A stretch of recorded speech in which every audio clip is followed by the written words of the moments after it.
Nakaalis na tayo sa bayan ng Nasugbu. Naikot ang ganda ng bayan na ito at nakahanap ng dalawang lugar na pwedeng makapag-car camp.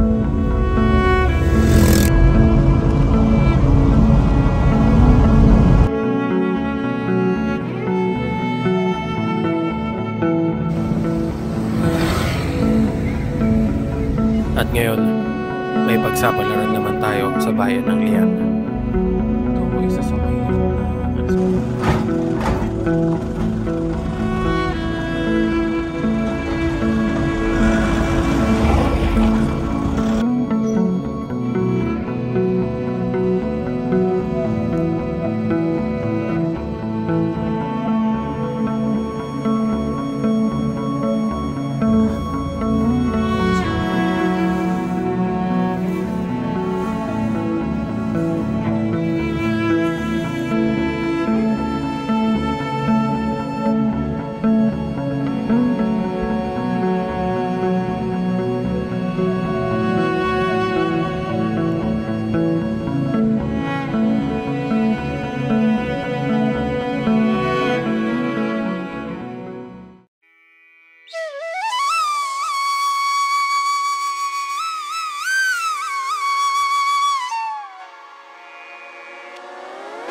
Sampung araw natin iikutin ng probinsya ng Batangas.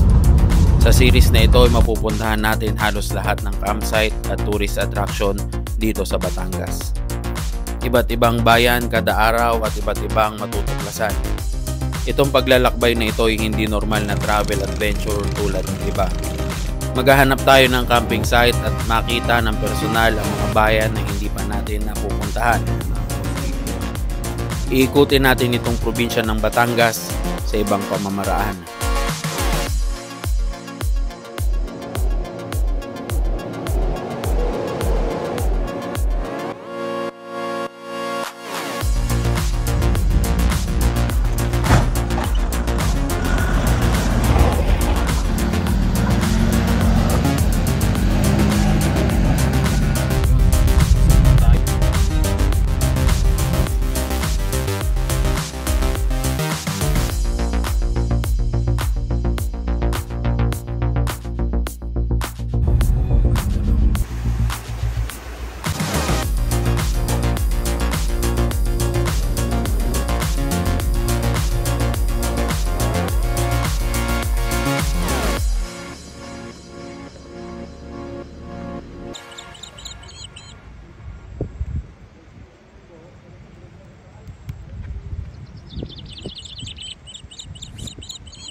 Grocery muna tayo dito sa Walter Mart, Nasugbu.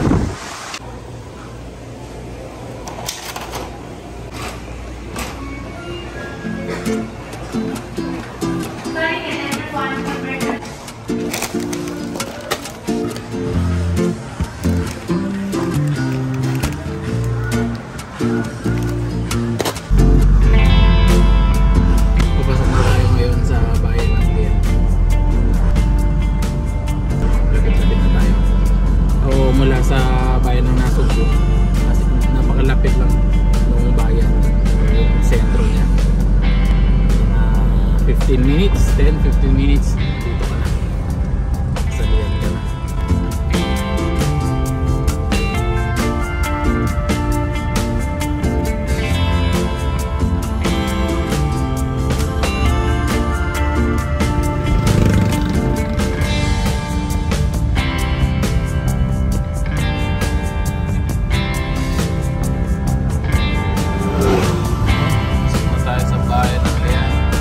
Medyo maliit tong bayan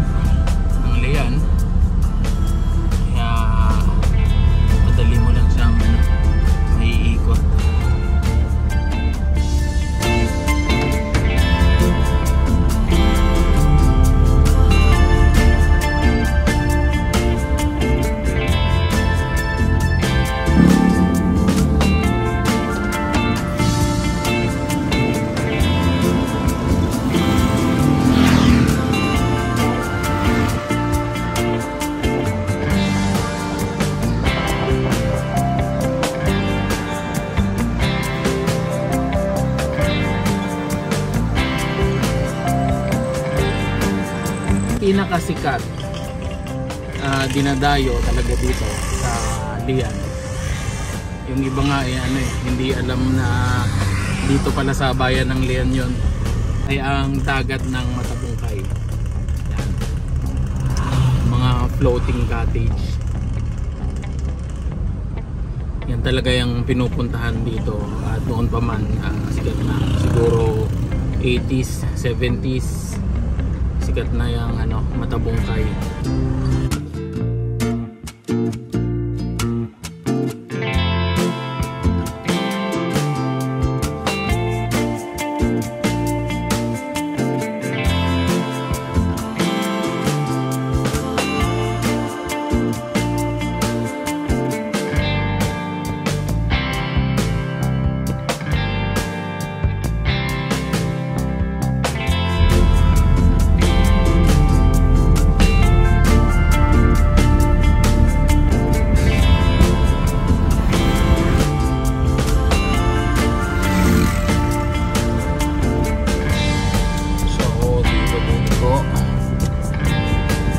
Continue for 1.5 kilometers.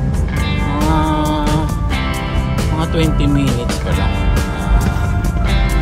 Papasok mula bayan ng Lian. 20 minutes yung biyahe.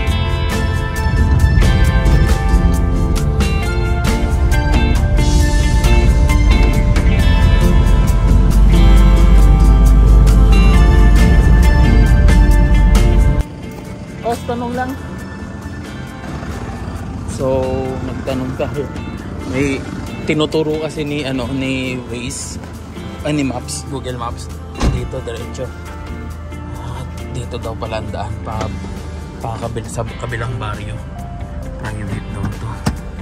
So, yan, nakikita niyo yan. Ang lugar na yan. May harang. Ayan. Dito lang kayo. Kakaliwa. In 600 meters, turn left. Head southwest.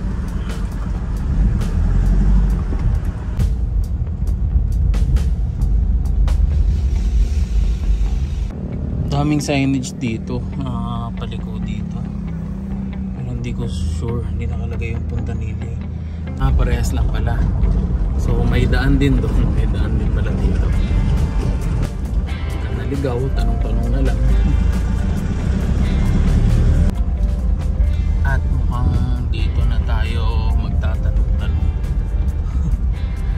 Wala nang kalsada. Looban na. Oo, medyo naligaw na nga tayo. Tanong-tanong na tayo. Doon daw sa kabilang daan.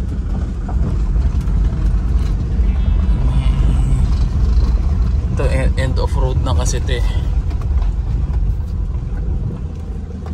Ayan.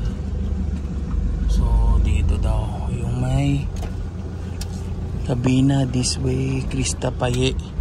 Ayan. Immaculate Beach Camp. Ayan. Mabato. Kung gabi ka dadaan dito, malamang matatakot ka. Kakabahan ka ng onte. Liblib talaga siya.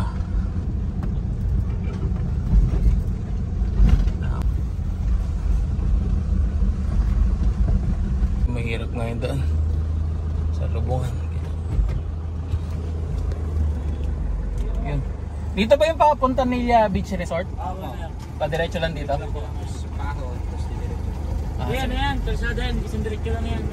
Wala kayong lalabasan. Sige. Ito rin na nalabasan nyo talaga. Ito lang yung daan? Walang daan din doon sa kabila? Magmula doon sa bayan? Ito lang yan. Ito lang talaga? Sige. Hindi kayo maliligaw. Gawin nyo dyan, isang kalsada lang yan. Sige. Marami naman doon, no? Marami na. Thank you. Tanong na nga tayo. Kasi pagdating dito, wala nang signal. Kaya minsan, baka iligaw na kayo ni Maps or ni Waze. May mga kalsada kasing lusot-lusot sa iba na ganun din, mabato din, malubak din. Tanong-tanong na lang kayo.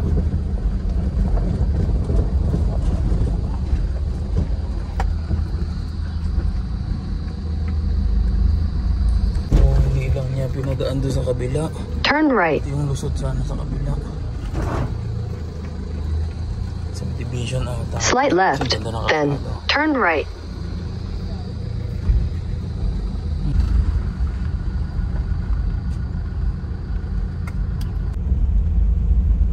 May bantay na kambing. Ito biglang paahon.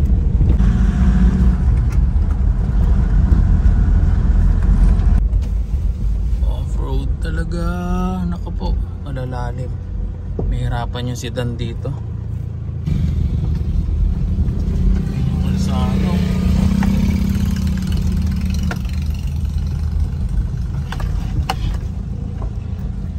Mahirapan tayo umangat dito bukas pag maulan to mahirap.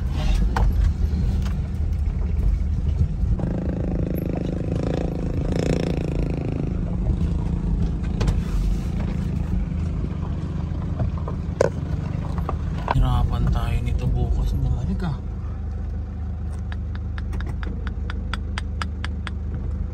Bakit ganito ang kalsada rito?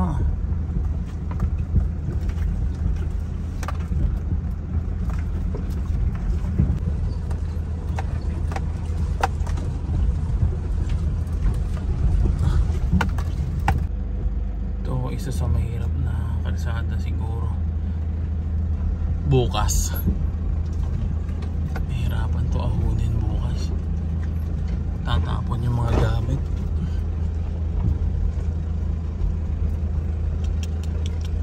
Wala pa naman akong pabigat sa likod. Bagsak na. Ito, hirap to bukas.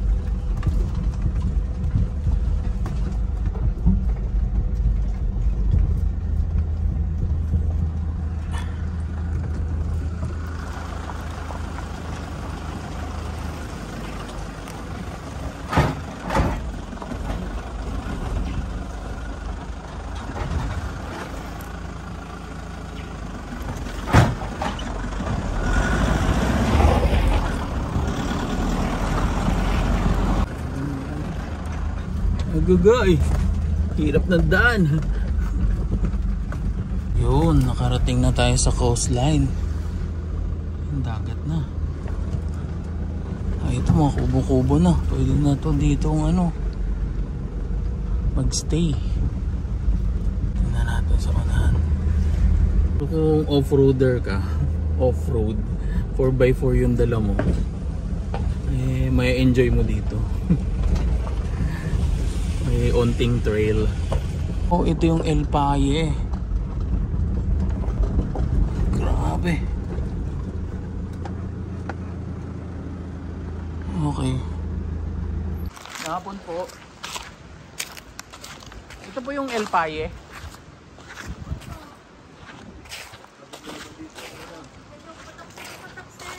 Overnight po kayo. Oo, boss. Dito na lang po sa puno. Parang 10-15. Opo, ganun po. Sa sakyan. Opo. Ilang packs po ba kayo, sir? Ako lang mag-isa. Ah, El Paye. 5, 6 na sasakyan na kasya. Matarik lang tong nila, daan dito. Pero kaya naman dahil sementado.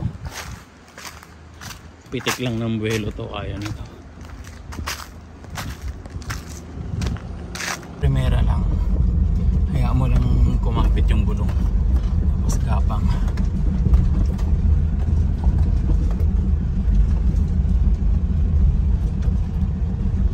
Oh, pababa. Hindi maano yung sasakyan. So, parking ka dito. Tapos, baba ka dun. Ito na siguro. Okay, ito na. Oh, dito mukhang laki-laki din. Ay, Immaculate Beach Camp. Tanong natin. Gilid muna tayo, gilid tayo. Parang may statue dito na tapos nawala na. Ganda sana ng shot na to. Kano po ang po ninyo, car camping? Ako lang po. Wala. Sa lang. Natutulog lang overnight. Ano ito si madam? So ito rin pala yun, Puntanilla Immaculate. Immaculate kasi nakalagay na tarpaulin dun sa laba. Ayan. Oh, naisla sila. Okay. Ayun yung sikat na ano. Sa ilalim ka ng ano, rock formation. Sino kaya ang camper yun?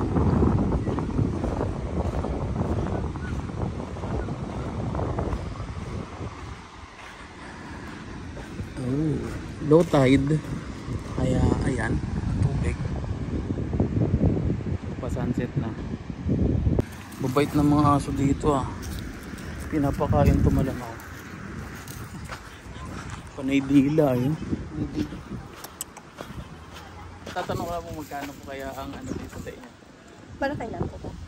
Ngayon po. Ngayon? Ikaw lang mag-isa? Po. So nasa 500 po ang ang per head po pag car camping, tapos 300 yung charge sa sasakyan. Pag moto camping naman nasa 350 per head. Ayan. Tapos may charge po yung motor. Wala naman. Wala na po. Pero kasi kapag motor ang ginagawa, hindi naman mostly hindi nila sinasama ang motor sa tent nila, hindi may sa parking. Opo, nakahiwalay ito. Nagtetend lang sila. Pero may mangilan-ngilan din na kapag maluwag, sinasama yung motor. Pero hindi naman ako naningin lang. Pag car camping kasi, malaki yung space na nakakain. Lalo na nag-extend pa yung malalaki. Malalaki. Yung iba kasi dala, subdivision. Totoo, true. Anong pangalan niya? Risa. Ma'am Risa, ayan. Pero pagka weekdays daw, nagbibigay siya ng discount. Secret lang yun. Secret lang. Puntanilla ngayon. Puntanilla Beach Camp. Ano na po talaga? Immaculate Beach Camp. Pero ang nakalagay pa rin, nakaregister pa rin sa Google Maps ay Puntanilla. Pero kung i-search mo pa rin yung Immaculate, lumalabas pa rin siya doon sa okay, lumalabas pa.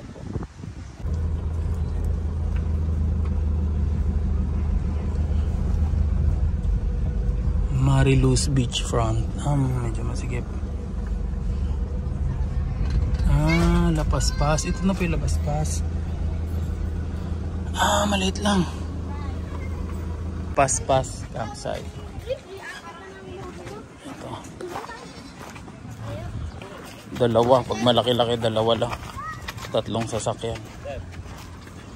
Ay, magkano po sa nyo? Dito. Yung rate po. Ngayon po. Pumupunta pala dito. Ang iba dito nagteteng. Diyan sa may tabing dagat. Libre na po sir yung mga cottage na rin. Libre ang parking. Libre. Basta yung per head lang. Yun, 350 ang per head. Moto camping tsaka car camping. Wala nang charge yung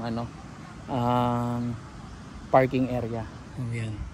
So sa sasakyan, kasya naman dito mga 3. 2 pag malaki-laki kayo nag-extend. Tapos minsan pwede daw magtayo ng tent doon. Ganda sunset dito. So yun, Lapaspas campsite. Atras na tayo. So dito na nga tayo kay Puntanilla Immaculate. Mas malaki yung area nila. Atras lang tayo. Medyo masikip na, hindi na mahirapan mag-backing. Pasok na tayo.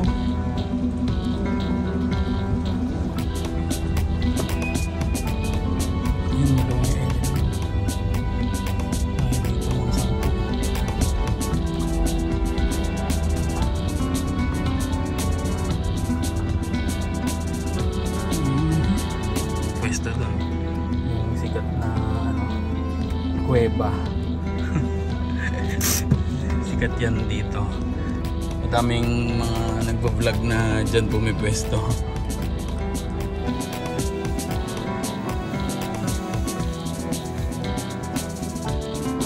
Gumewang-gewang tayo kanina. Okay pa naman. Nandiyan pa naman sila sa loob. Libre lang daw tong mga mesa. Yan.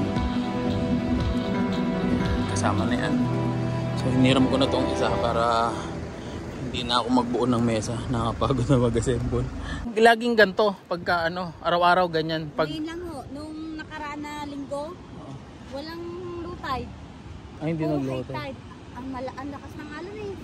Yung pinakamababa niya dati hanggang dito lang. Ha? Yung pinakamababa niya dati. Dito. Hanggang yung dito lang. malakas. Ang high tide doon. Doon. Tapos pag nag-low tide dito. Opo.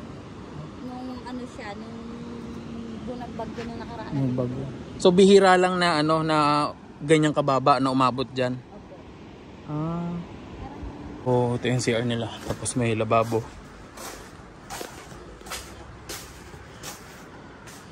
Okay. Ah, malinis. Ang galing. Dinikit nila sa ano. Nagmukhang cave tuloy yung dati. Yan. Linis. Ito naman sa babae. May shower din. Linis. Lababo.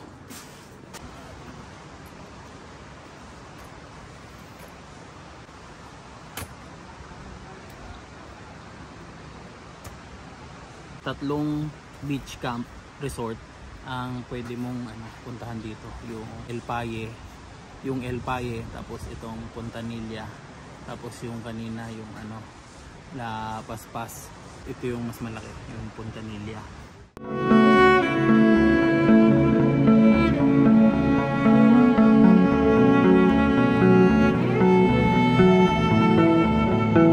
Sila sisiga bonfire.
Liwanag dito.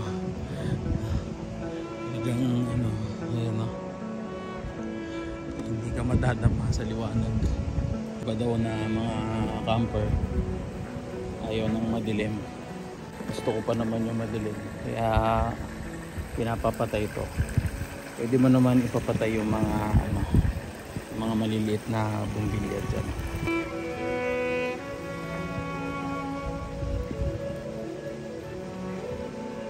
Alam for today is chicken.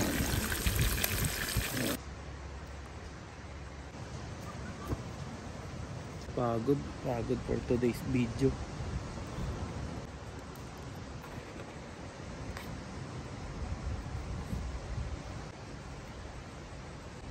Para sa akin, ito yung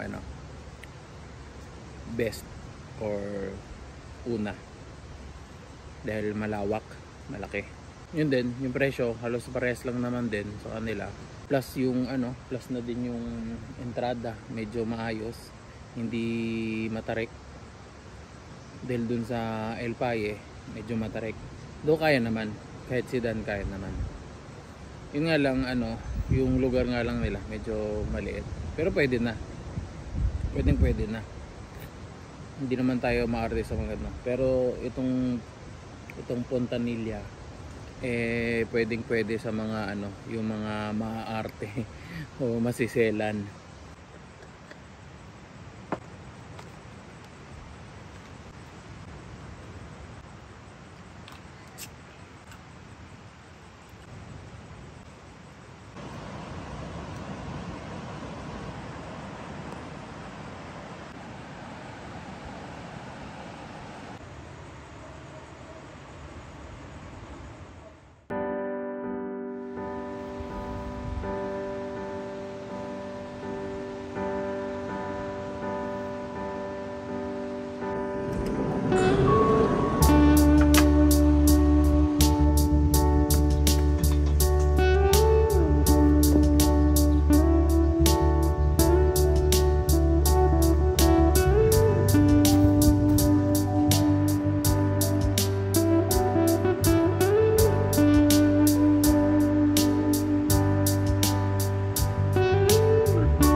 Na tayo bumangon.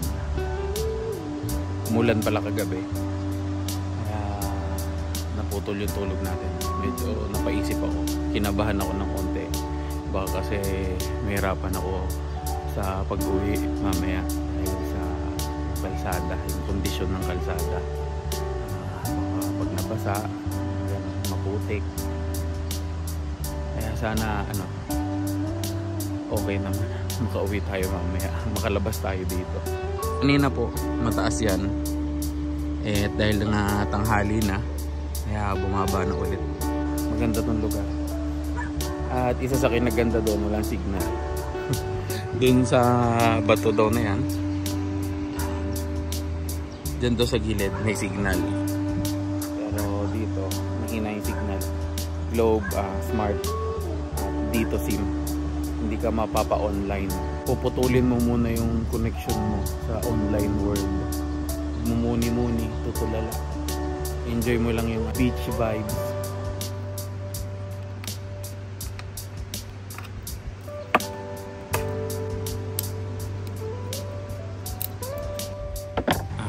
Dahil nga hindi pa siya crowded, wala pa gaanong mga naninirahan o establishmento sa labas, talagang parang nasa liblib ka na probinsya.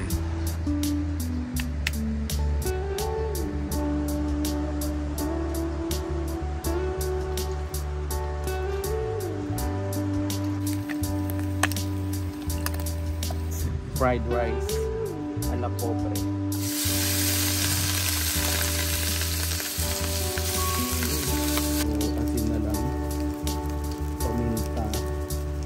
Garlic granules.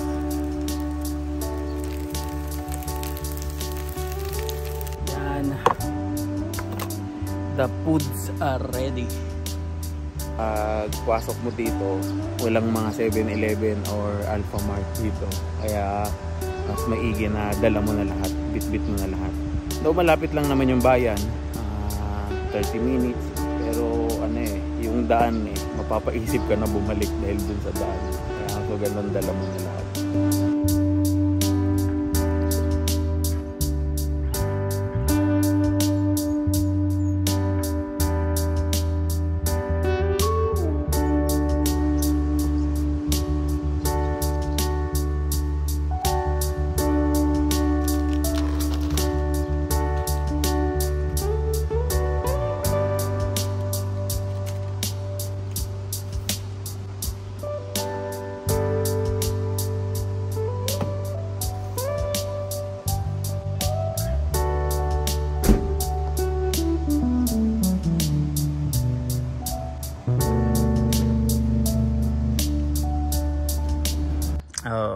Thank you po.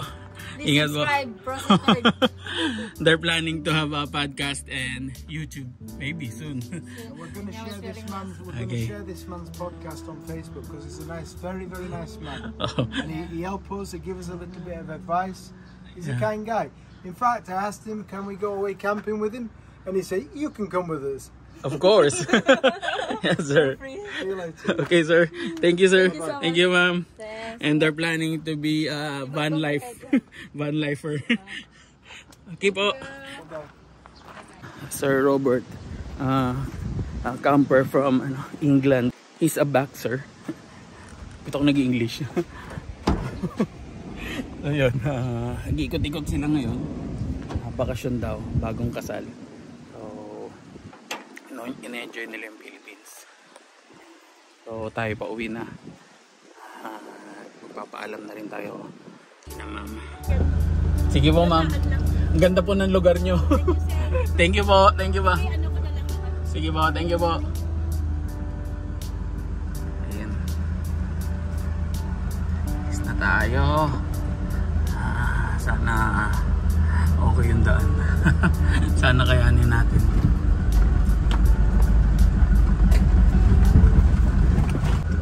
Simula. Ayan na. Dito pa lang medyo mapapalaban ka na. Mapapalaban ka na dito pa lang.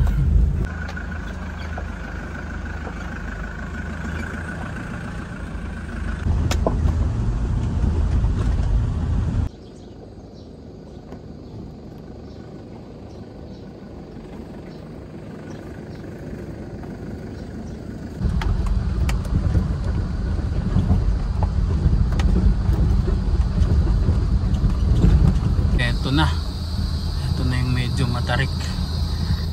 Ayan.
lang yan, kakasabi ko lang.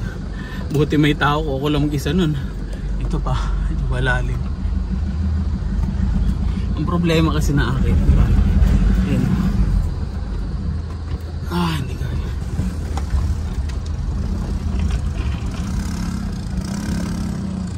Boss, una ka na.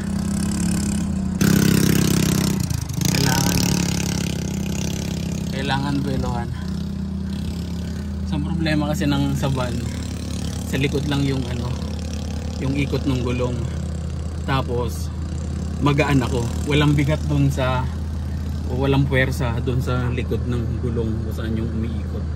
Kaya hindi ako kumakapit sa lupa. Isa pa, masyado akong mahaba yung balanse, ganun. Kaya Sa van talaga pag i-offroad mo kailangan 4x4. So ito, try natin bumelo. Kailangan ko tuloy bumaba para mag video. Ayan kasi oh, nakayod na. So yung mga sasakyan dito halos mga 4x4, kayang kaya yan.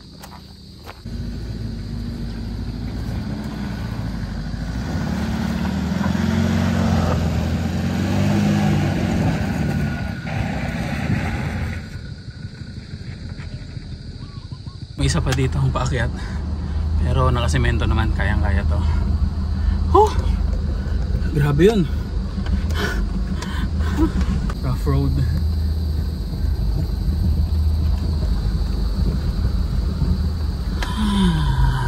Pinuwisan na ako ah. Umuulan ako. Dudulas lang tong gulong ko sa bato.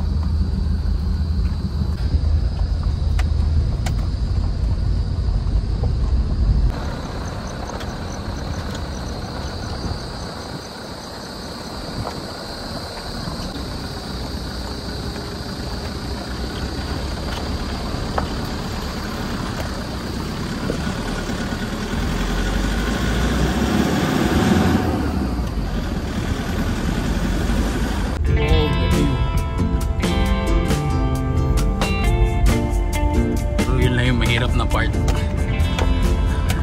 Sana nga masemento na yan. Pinaplano nung may-ari nung Puntanilla magsulisit, manghingi doon para medyo masemento, may ilang part na masemento siguro para hindi naman mahirap na daanan. Oo nga, dahil tagalan naman, dadami pa rin ang mga pupunta dyan, ang mga nagka-car camp. Tapos yung iba din kasi mga hindi naka 4x4 van, nakasidan lang. Ilan talaga yung ginawa ko, huminto pa ako. Kaya ang inaalala ko kasi nasabit talaga yung bumper ko, medyo mababa kasi yung harapan ko at mataas-taas dun. Ayun tuloy, pag hinto ko umangat tuloy yung sa may kanang bahagi sa likod, hindi na tuloy umikot yung gulong. Kaya talaga dapat talaga may momentum ka, tuloy-tuloy. Buti may tao nagtulak. Pilipino naman talaga, ready to move yan anytime na walang kapalit.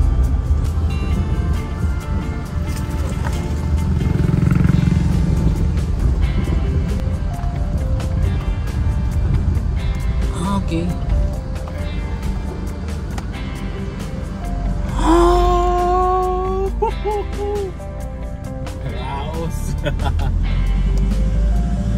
Camping ko more. Day 3 pa lang to. Pero tingin ko ito lang yung mahirap to part.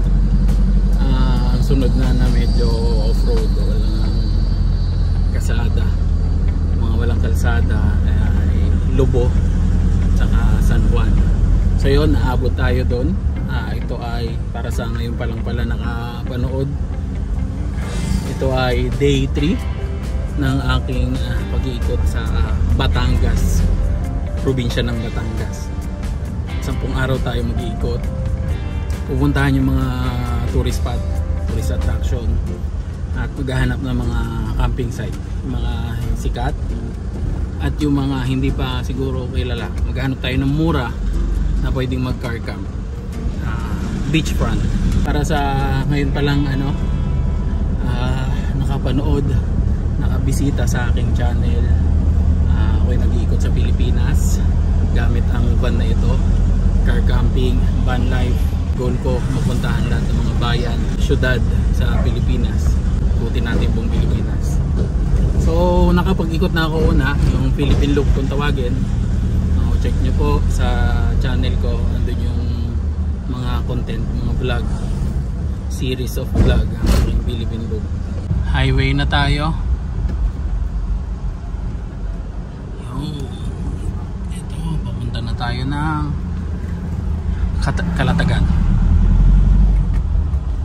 Highway na ng Lian. Mga 30 minutes nasa na tayo, bayan na ng Calatagan.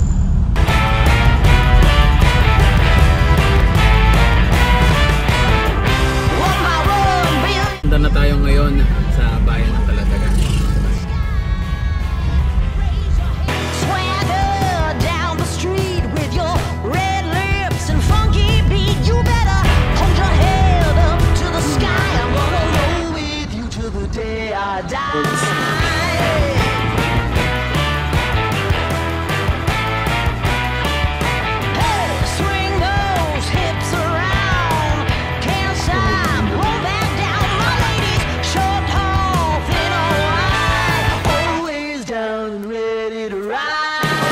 Hustling